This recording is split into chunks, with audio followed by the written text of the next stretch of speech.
Bonsoir chers abonnés. Je reviens pour un autre numéro concernant la présentation du peuple Diola. Nous avons fait pas mal de mises au point.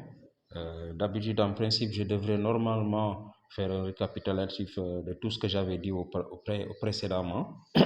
Mais cette fois-ci, je vais me passer de tout cela parce que je crois qu'on a déjà pris pas mal de temps. Je crois jusqu'à 4 documents pour juste faire des mises au point. Alors aujourd'hui, je voudrais passer à une autre étape, c'est-à-dire donner une définition standard de qui sont les Diola, une définition sur laquelle tout le monde va pouvoir s'appuyer. Voilà, donc une définition standard. Voilà. Que peut-on dire donc, pour résumer et dire des Diola? Les Diola sont un peuple ancestral, millénaire, voilà, donc si vous voulez dire séculaire en fonction du nombre du temps. Donc il s'agit d'un peuple ancestral originaire de l'Égypte et qui par migration s'est retrouvé aujourd'hui dans ce pays qu'on appelle le Sénégal et plus précisément au sud du Sénégal. Mais il faut savoir que le Sénégal c'est aujourd'hui, il fut au moment c'était le Ngabou, il fut au moment c'était l'Empire Ashanti. Donc tout cela, ça compte, c'est des détails à prendre en compte. D'autant plus que les définitions, il y en a plusieurs. Mais il faut savoir que ce peuple Diola-là, par le phénomène de la migration, a quitté directement les rives du Nil. C'est des rives du Nil que les Diola viennent. Voilà, donc c'est le premier pays où les Diola ont vu le jour. C'est le premier terroir où ce peuple a vu le jour, cette langue-là a vu le jour. Voilà, donc avant la naissance de l'Égypte, les Diola étaient dans un grand ensemble africain. Voilà, je reviendrai même sur les détails concernant l'État qui a existé avant l'Égypte. Parce qu'il y a de la confusion à ce niveau. Les Européens ont fait encore du tort aux Africains. Parce qu'aujourd'hui, quand on vous parle de l'Empire du Manding, les gens pensent automatiquement à Soundiata Keita. Alors que Soundiata Keita, il n'était pas dans l'Empire du Manding. L'empire qui concerne Soundiata Keita, ça s'appelle l'Empire du Mali. Ça s'appelle l'Empire du Mali. Mais pour des raisons de falsification, on a assimilé l'Empire du Mali à l'Empire du Manding. Qu'est-ce que c'est que l'Empire du Manding? L'Empire du Manding est un état préhistorique qui a existé avant l'Égypte. Voilà ce qu'il en est. L'Empire du Manding, c'est un état préhistorique qui a existé avant l'Égypte. Voilà. Donc je reviendrai sur les détails concernant l'Empire du Manding et des détails également concernant l'Empire du Mali parce que j'ai écouté beaucoup de personnes spéculer là-dessus, mais l'Empire du Mali est un état dont les anciens Égyptiens, c'est-à-dire ceux qui ont quitté l'Égypte dans le cadre de la migration et qui sont arrivés au Mali à cette époque-là, ont énormément contribué. Le mot Mali, contrairement à ce que beaucoup de Bambara tentent de donner, le mot Mali est un mot d'origine égyptienne, c'est-à-dire un mot qui appartient à la langue Diola. Ça signifie le réveil ou l'éveil. Voilà. Donc l'éveil, le fait d'avoir ses sens en exergue. Voilà. Donc le fait d'être éveillé, le Mali. Quand on dit en Diola que liwo, on peut faire le diminutif, que liwo ou bien que li. Voilà. Donc quand on dit Mali, ça veut dire le fait d'être éveillé. Voilà. Donc il y a un synonyme à ce mot-là, toujours dans le cadre du Bambara, c'est-à-dire quand on dit Keita, le mot Keita. J'ai vu des Bambara tenter de définir le mot Keita à partir de la langue Bambara. Non, le mot Keita est un mot Diola qui signifie le fait de se lever. Kaitak, Djolo parane Kaitak. Donc c'est le fait de se lever.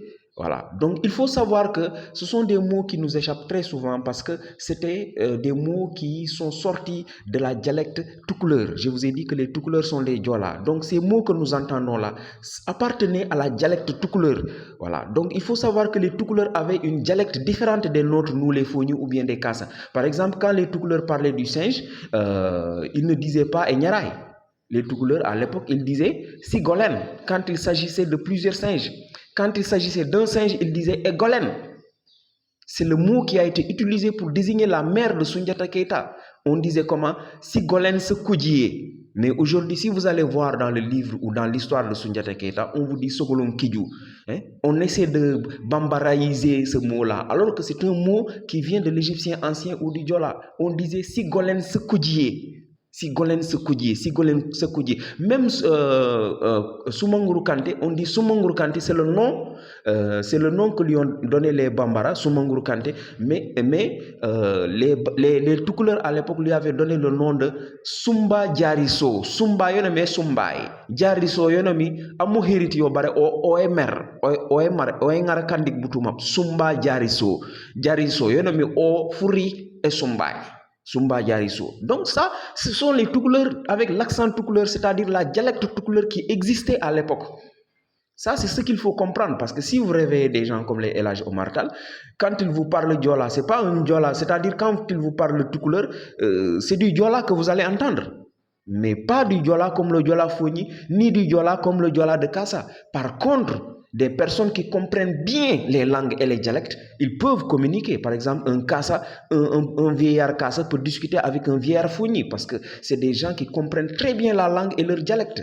Ça, ce sont des détails très importants à comprendre, mais il est très important de savoir que les Diola, c'est-à-dire les anciens Égyptiens, ont énormément contribué à l'évolution de tous les peuples qui sont sur cette planète. Sans exception. Ah oui, il faut le dire. Quand je reviendrai encore sur la présentation ou bien vous dire quelle est la part de contribution que les anciens Égyptiens ont apporté dans la mise sur pied de l'Europe, vous allez voir que c'est énormissime. C'est grâce aux anciens Égyptiens qu'aujourd'hui les Européens sont civilisés du début jusqu'à la fin, dans les moindres détails. C'est grâce aux Diola et aux anciens Égyptiens, c'est-à-dire les anciens Égyptiens, que tout le monde a aujourd'hui obtenu la civilisation. Quand je vous dis que ce sont les maîtres de la civilisation, je ne conjugue pas ça au passé, je conjugue ça au présent. Parce qu'aujourd'hui, si tout le monde est civilisé, c'est grâce aux Diola. Il y en a qui vont dire, oui, comme les Wolofs le disent, vous savez, ces gens-là, avec leur langue de Gourdigen, quand vous parlez la langue Wolof, que ce soit à un moment ou à un autre, vous allez vous retrouver, vous allez vous sentir un peu efféminé. C'est une langue qui n'est faite que de contre-valeurs. Voilà, donc ce sont des gens qu'on ne peut pas civiliser, hein, les Wolofs. Voilà, donc eux, ils sont des damnés pour de bon. Voilà, donc, mais il va falloir que nous nous ressaisissions pour que nous puissions justement remonter la pente et remettre les choses dans le bon sens. C'est ça qui est très important. J'ai également remarqué que certaines personnes, dans le cadre de leur spéculation, ont voulu donner aux Sérères une origine égyptienne.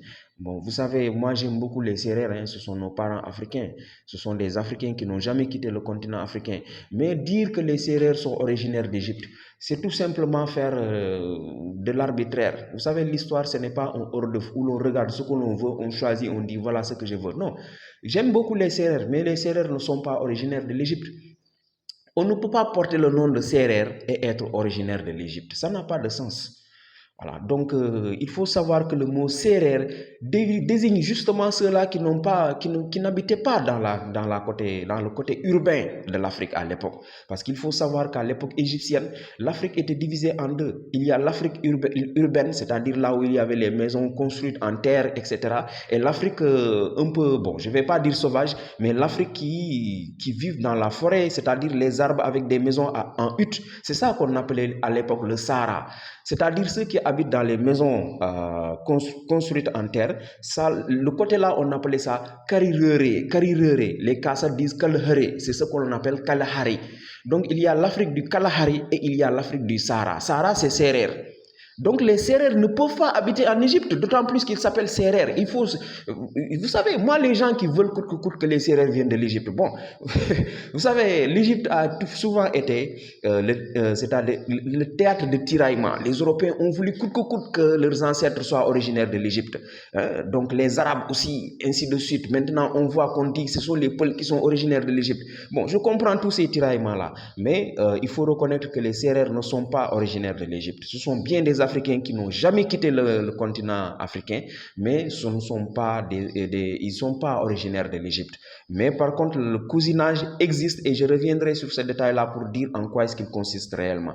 À tout à l'heure pour une autre partie de ce même document. À tout à l'heure.